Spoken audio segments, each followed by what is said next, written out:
এই মুহূৰ্তত দিবলৈ বিচাৰিছো এটা ব্ৰেকিং নিউজ। সোণাপুৰৰ ৰেডিয়েণ্ট ইণ্টাৰনেশ্যনেল স্কুলত চিএম ভিজিলেন্সৰ অভিযান। অভিযন্তা সুশীল কুমাৰ তামুলীৰ স্কুলত অভিযান চিএম ভিজিলেন্সৰ। কিছুদিন পূৰ্বে মহানগৰীৰ সুশীল তামুলীৰ বাসগৃহত চলিছিল চিএম ভিজিলেন্সৰ অভিযান। আজি পুনৰ সোণাপুৰস্থিত তামুলীৰ স্কুলত চলিল চিএম ভিজিলেন্সৰ অভিযান। তামুলীৰ বিৰুদ্ধে নীতি বহিৰ্ভূতভাৱে FS গ্ৰান্টৰ ভূমি দখলৰ তথ্য। দিছপুৰৰ বিধায়ক অতুল বৰাৰ অভিযোগৰ ভিত্তিতে গোচৰ ৰুজু।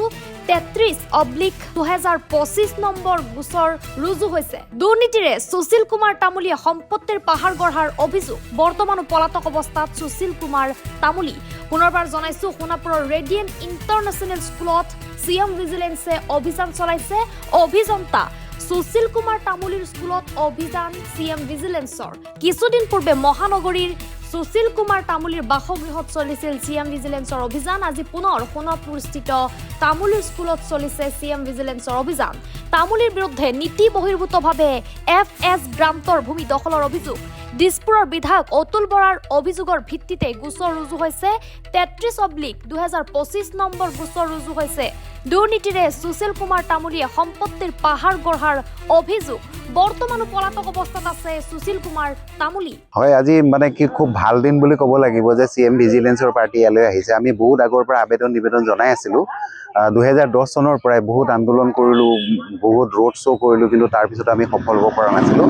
আমি চিএম ভিজিলেন্সকো আগতে আবেদন দিছিলোঁ, মুখ্যমন্ত্ৰীৰ কাৰ্যালয়লৈ দিছিলোঁ আৰু বিভিন্ন বিভাগলৈ আমি এপ্লিকেশ্যন কৰিছিলোঁ।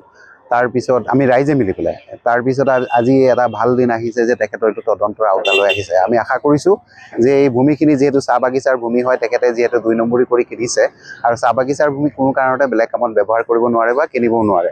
ইয়াতে ৰমৰমীয়া ব্যৱহাৰ কৰিছে। স্কুলৰ পাৰ্মিশ্যন কেনেকৈ পালে, এই বিভাগটোৱে কেনেকৈ তেখেতক স্কুলৰ পাৰ্মিশ্যন দিলে, দোকান খুলিবলৈ কেনেকৈ ধৰণৰ অনুজ্ঞাপত্ৰ পালে, এইটোৱে ৰহস্যজনক কথা। গতিকে সম্পূৰ্ণ এইটো মানে চিল হ'ব লাগে আৰু মাটিখিনি চাহ বাগিচাৰ মাটি চাহ বাগিচাৰ সৎ কামত ব্যৱহাৰ হ'ব লাগে।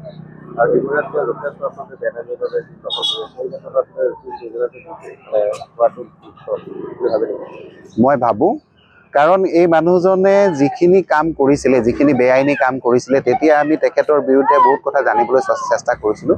তেখেতে আহোঁতে আহিছিলে মাত্ৰ মাৰুতি কাৰ এখন লৈ পেলাই, পিছত গৈ পেলাই এই বিশাল সম্পত্তিৰ মালিক কেনেকৈ হ'ল এজন অভিযন্তা। সকলোৱে জানে যে তেখেতে কিমান দৰমহা পায়।